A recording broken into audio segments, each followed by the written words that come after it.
I was always in warehousing, in logistics, in shipping. I was trained by Maersk in the early days. I left IMD 2001, got a job in records management, which is like service storage. So it's kind of related, but not the same. So it's always been space utilization things. And then I got an opportunity to work for a self-storage construction firm that built the small little rooms, the partition units. It was an Australian outfit, 2 entrepreneurs, they fell out. One was bought out and I took the job, and a private equity came in and I got to run it in Asia. And then they separately built a self-storage brand platform called Extra Space in Singapore. So that became like an in-house customer, if you will. So that's how it happened. And I did that for a few years, and then I needed to do it myself. You haven't met Kevin. Anybody who meets Kevin will say there's a true Hong Kong style entrepreneur. And a lot of people will know exactly what I mean by that. I mean, I've been in Asia many years. I've been in Singapore. It's a good business environment, but it's not an entrepreneurial, center. It's just ingrained in the whole setup of Hong Kong. He is archetypical of that. Kevin left university with $1 million in the bank, basically selling his homework to real companies. That's the kind of guy he is.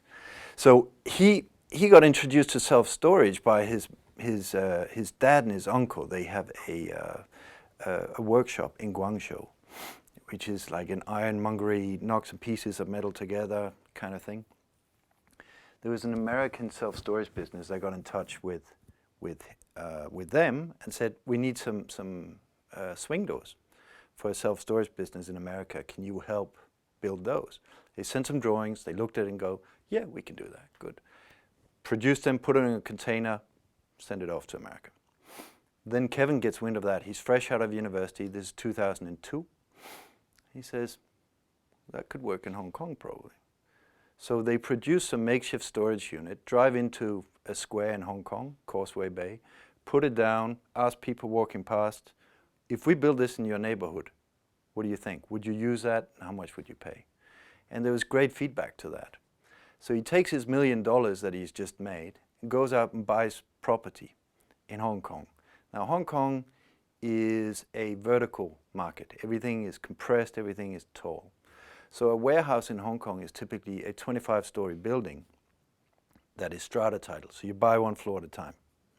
So he goes out and buys 1 floor there, 1 floor there, 1 floor there. Now 2002, what goes on in the world? We've just had 9/11, we have a general recession, and in Hong Kong we got SARS. So property is dirt cheap. So he picks up 3 locations, homemade software, and because it's what he does, computer scientist, and homemade partitions, and off he goes. He was you just couldn't keep him down. And I saw him doing that, and I got the job selling these partitions, or building, manufacturing these partition systems. And I got in touch with him and say, you got to be my customer. And he said, Jes, my family, we have our own factory in China. I'm not going to buy with you, go away. But we got on really well. So it wasn't like go away. We got on really well. And we always said, okay, we got to find a way of working together. But this wasn't it. Then one day I had the entrepreneurial sort of itch that needed to be scratched.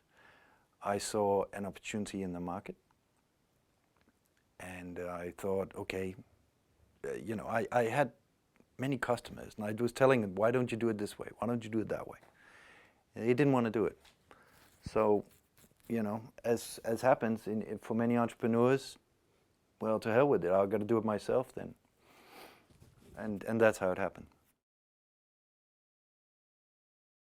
A lot of similarities. It's very congested. It's a wealthy place. It's a developed place. So a lot of those things are similar to Hong Kong, but the culture is very different. So, and that's important for when you come with a brand that is tested in another market. You got to find out, okay, what can I use? What can't I use? So when Kevin and I decided to do it together, it was my business, and he was then supporting it in the financial term. And he said, "Well, we'll use my brand." I said, "Yeah, we'll use your brand, but we'll change everything." So we changed everything. We kept the name, but everything changed.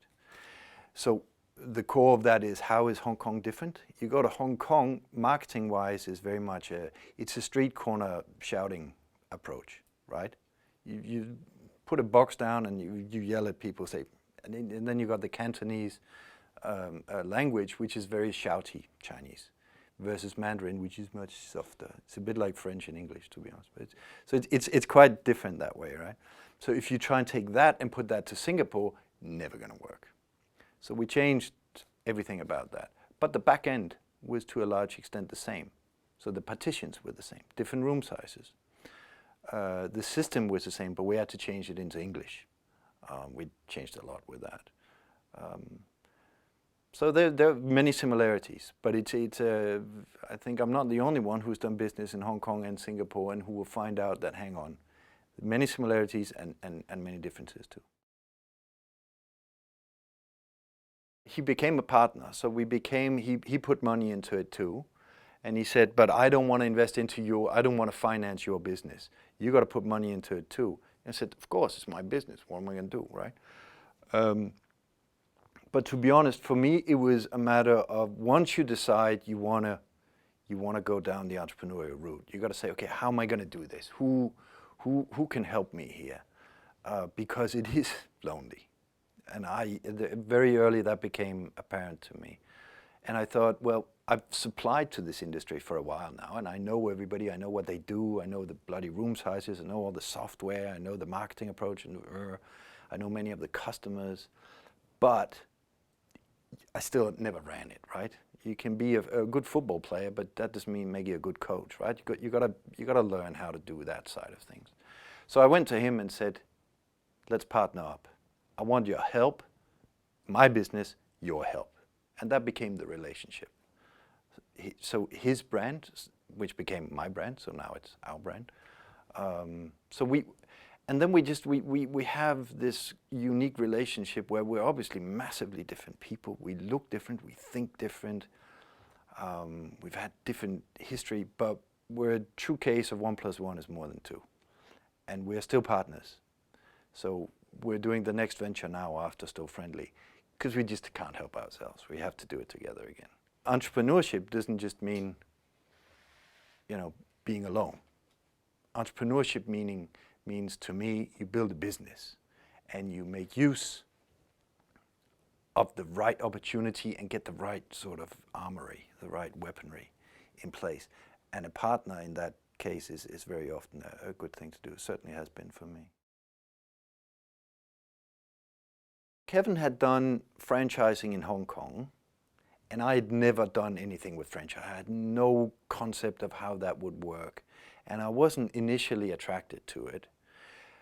The thing with franchisees is you've got to build a business and you've got to have people help you do it. So either you go out and raise money from various sources, friends, families, venture capital, whatever it is, or you borrow money, or you get some others to invest into it while you retain control. And the good thing about the franchising angle is the brand, the operating model, the execution was totally owned by me. No input from anybody else. Kevin and I, right? But the franchisees would help finance the expansion of that, right? And that is, it's a bit, I always compare it to, it's a bit like having a family, In the end, when we sold, we had 8 franchisees, 9 branches, 8 franchisees. It's a bit like having 8 children, You depend on them, and they're great, they're terrific, but they're also bloody annoying. They also come and ask for things all the time, and can we do this, and can we do that? And before I started, I had some concerns as to the expansion and so you ask, how did it kick off? Well, you got to do the first one yourself. You got to do a proof of concept. I tried initially and say, well, here it's going to be perfect. You go out looking for franchisees. A lot of people, to be honest, were interested. And I talked a good game, and I had good numbers and a good model and good sites that they could take. And they're all sitting there going, yeah, but nobody wants to be number one, right? So it became apparent that I have to do the first one myself. So I did that. And that, then it took like 2-3 months where all these people that were sitting on the sidelines, they saw this is working. This is working really well. There are customers coming in, knocking on the door. They could check the numbers, or I would share the numbers with them. So it worked. You just have to do that. You know, I usually say it's like, you know, how are you going to sell a McDonald's franchise if you can't taste the burger? You know, it's got to be there. Somebody's got to do it first. And once they have the look and feel and they see this is what you mean. Well, they were all saying like, well, you talk a good game, but you know, you got to open up and see this is what it is. And then they got to see the customers walking in and how they interact with it, how you sell it, how does it actually work. And then within 3 months I had 4, right? And it was, and then you get also, listen, as a franchisor, you're selling a concept, you're a salesperson. And it's somehow easier to sell something once the first one has signed, right?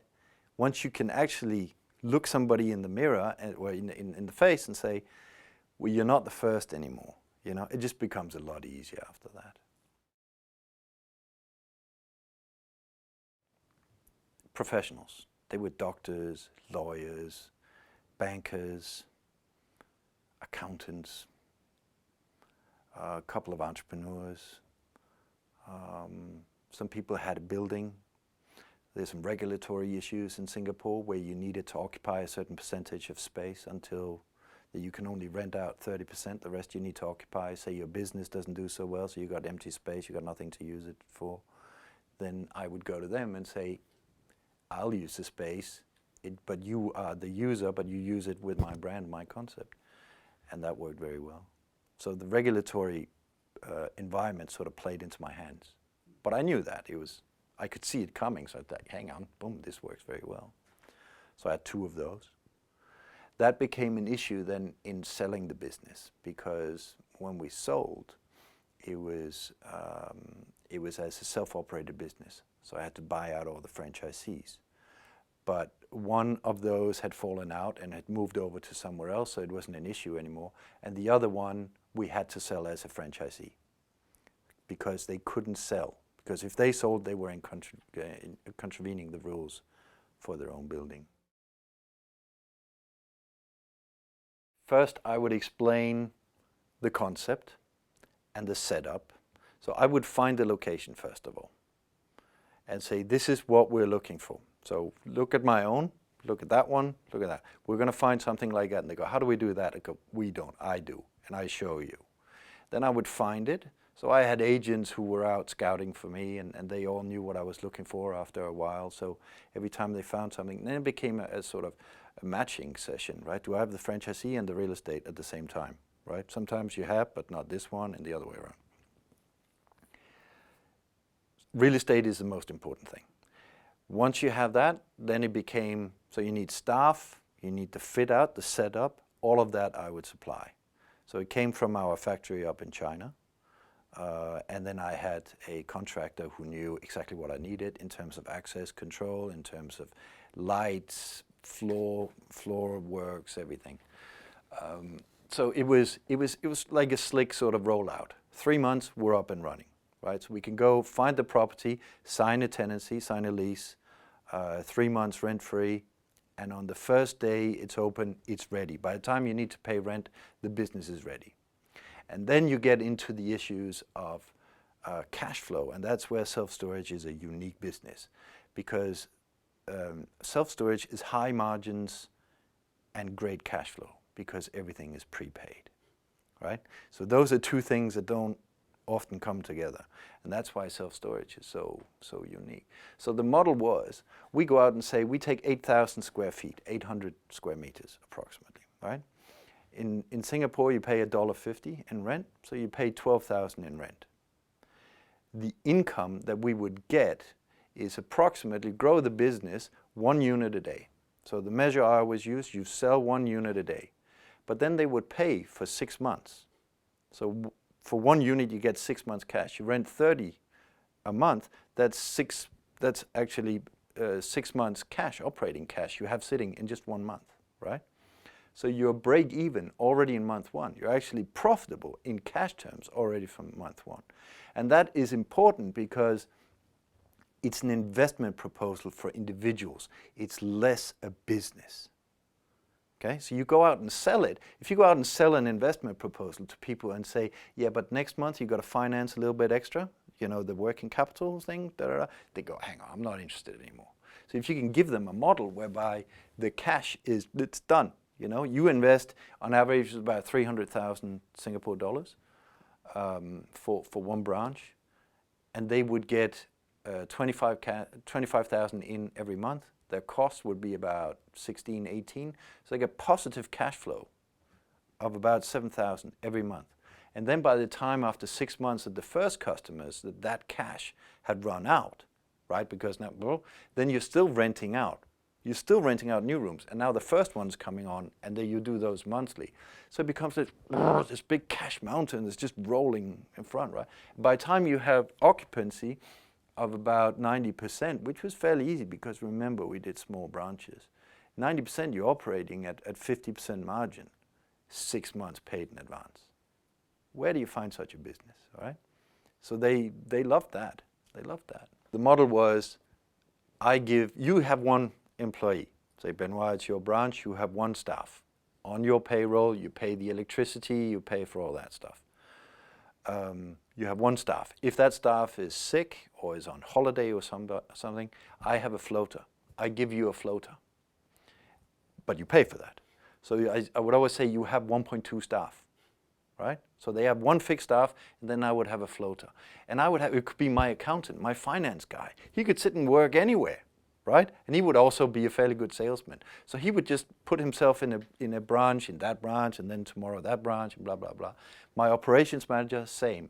Sometimes, once in a blue moon, when everybody went on holiday, I would do it myself, right? Which was actually also good, right? You get to the front line, right? And I would, you know, I'd actually love that. Then I got to sell, which was fun. I had 8 franchisees in 9 branches. So 1 franchisee had 2 branches.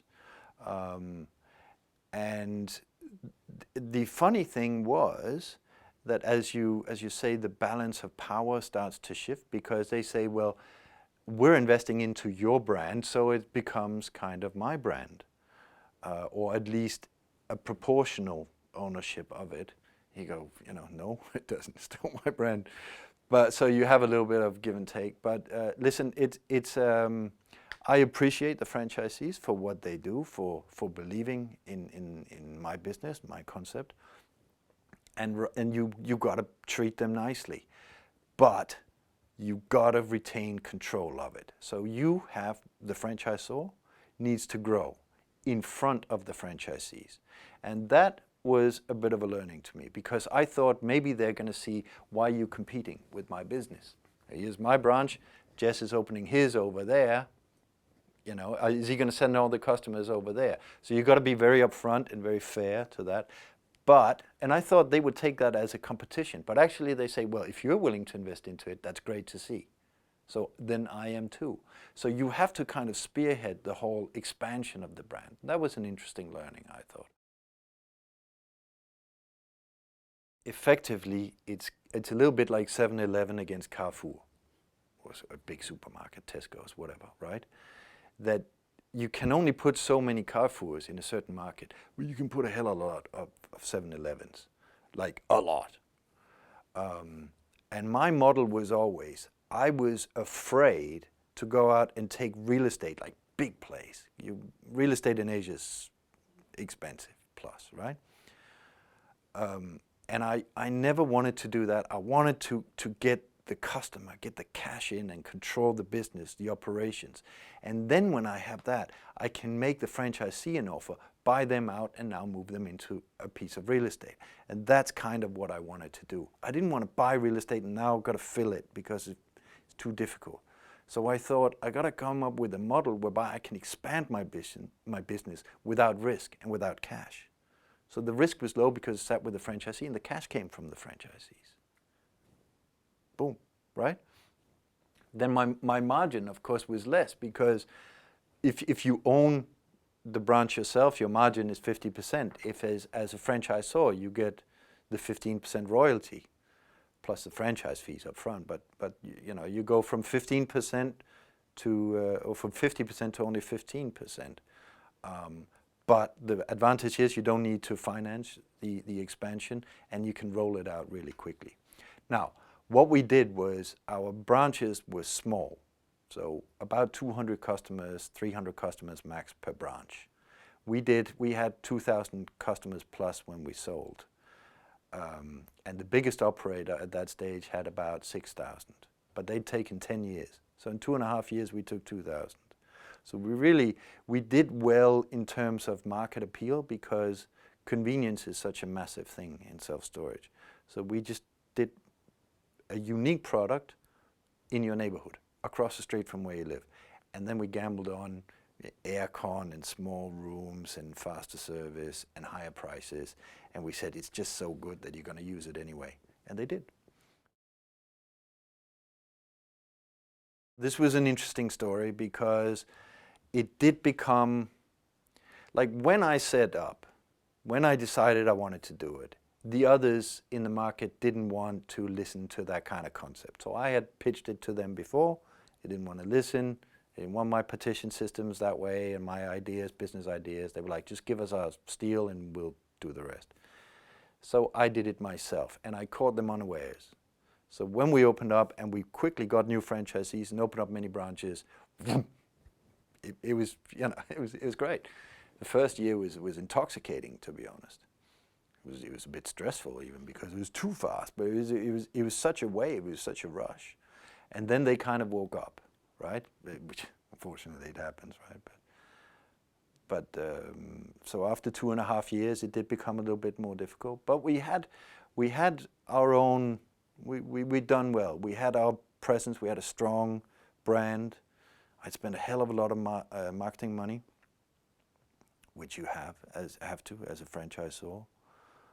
But I had massive payback on that. And then it sort of stagnated a little bit. They changed some rules in the housing market.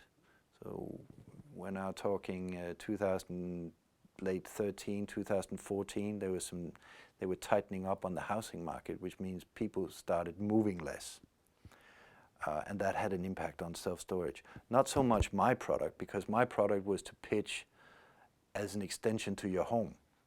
It's a small room, air conditioned, get you in there, you stay forever. The bigger rooms, the non-air conditioned, are more for the people when they move house or renovate their house. So it's a temporary storage play. Mine was longer. But if the competition gets less, they start looking at my area. So there was some things. So I could see this is tightening up.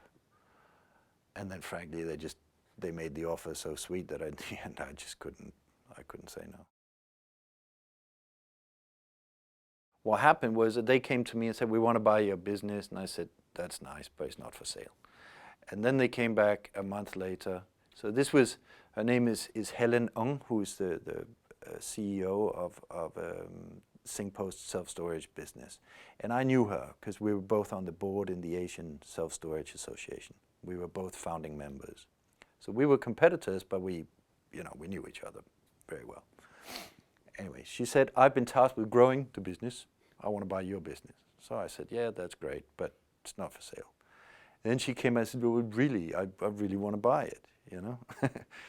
I mean, well, okay, and I want to buy it as a self-operated business. I said, but I don't own everything. I got franchisees, I got partners involved. I'm not going to go and stir up shit, excuse my French, but I'm not going to go and stir up drama with all my franchisees. And then you say, oh, no, I'm not going to buy it anyway. So, you know. But then she went away and came back again and said, okay, well, here's some numbers. You need to give me this, but we're talking multiples of that. We're talking there. So then I put my MBA brain to use and sort of go, okay, if we're doing that becomes that. Okay, let's talk, right? So now I could see, well, they were very serious, and it became financially very attractive. And I had the operating constraints in the market at that stage. Then it became a matter of when I said, well, you need to break it down. I got 12 branches. What are you going to pay for each? So that I have a feeling of what does it take to, if I get a franchisee in for 300,000, that's their investment, and I go and you buy that branch for $1 million, then I can maybe find a deal in between. So I give the franchisee $500,000 and I get $500,000, something like that, right? Those are not the actual numbers, but they're influenced by the right numbers, okay? Then it became an issue for me to go and talk to the franchisee. And this again showed up to be a bit of a power play between the franchisor and the franchisee, because if the franchisor comes and says to the franchisee, I'm going to sell out, then each and every franchisee would go, whoa, what's going on? Is it time to get out? And that it became a kind of a power play. But for me, at the end, I bought out all of them and they all made money. They didn't all make a lot of money, but they all made money. And they all said, next time, give us a call when you're ready with your next one. And that was important to me. SingPost came to me in November. Then I think we signed a term sheet with them in January, sort of mid-January. And then we had, so then it became like late February was Chinese New Year, and it was after Chinese New Year that I negotiated with them, and it was, basically I just lined them up. Said, I'll see you today, you do. So the negotiations were fairly fast, to be honest, maybe 2 weeks the whole thing took. And then it became a matter of you know, and how do we execute this? Because there's a lot of practical things to do in that connection. SingPost, so the interesting thing in the whole setup was they came to me and said, we want to buy your business, Singapore business. Okay, good. Then after a while they said, we also want your Hong Kong business. And we said, well, that's not for sale. I mean, Singapore is not for sale, but now, okay, but Hong Kong definitely not for sale. Well, they really want it. And then it became like, in the end, they said, then we won't buy Singapore. And it was kind of like a to and from kind of situation. The final outcome was that we said, you buy Singapore and you get an exclusivity for Hong Kong for 6 months on these terms, and they agreed to that. They bought the business finally it was transferred in September 2015. So we got paid that day. Then after so I then signed, as part of that, I signed an employment contract with them. So I had an earn-out for a year because some of the branches were less full. So there would be more money in it for me if I went out and filled them up at a certain profit level. What happened was in September, October, I think it was in October, then SingPost has issues. They bought a logistics company in New Zealand, and it was one of the SingPost directors who was a majority shareholder in that business, and that was notified to the stock exchange, and then they got a big rap. And then they said, okay, we'll appoint our auditor to go and look at it, and then they said, the stock exchange was a bit, I remember it was in the paper, and they said, that's like asking your mother for a reference. That's not good enough. You need to go out and ask somebody else, right? And they did that. And what happened was they got a massive rap, and they were really told, or put in the naughty corner. And in that period, of course, they couldn't go out and buy our Hong Kong business. So that thing was shelved. What happened, though, was that Kevin and I had whetted our appetite, because the whole transactional thing, it's great to start a business, it's fun to build a business, it's exhilarating to get partners involved, but nothing compares to selling your business. It's a massive rush. It really, really is. Because it's just so that somebody comes in and says, your business, the way you do business, that's what we want. It's really a cool experience, really, really very nice.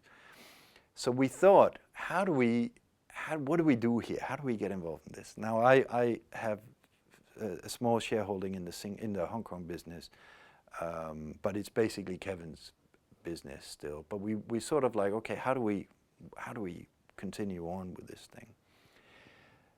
And then we had, so my original exit was to have the customers and then go and buy the real estate and move the customers in. That same thing we could still do in Hong Kong. Then that sort of triggered our thinking in Hong Kong. How do we do that? Hong Kong is a different market though, because it's super expensive. It's 4 times more expensive than Singapore. And it's just, the real estate is really complicated to get at. But the potential, the value add that we could do by buying an industrial building, replacing the tenant with one that pays 4 times more, our own self-storage customer, and then put that back on the market at a similar cap rate, where you're basically 3.5, 4 times the investment. And because the amounts are so big, there's some serious money to be made. What happened was first Singpost fell away because of their boardroom drama. Then we had other people. Once we started conceptualizing, we have the thing, we have the golden egg, right? We have what will trigger a massive value-adding opportunity to the most expensive real estate in the world, in Hong Kong, right? Then the capital houses of the world, they were very interested. So they came knocking on the door, right? The KKRs, the Blackstones, the people like that. They were, wow, hello, that's really cool. And that was nice. It's good to, you know, to go through that exercise of them sort of looking at your business. And so we tangoed with them for a while. What happened then in Hong Kong in June 2016, so there was another self-storage operator called SC Storage. They had a fire in one of their setups, and it was a big fire, and it was a PR nightmare.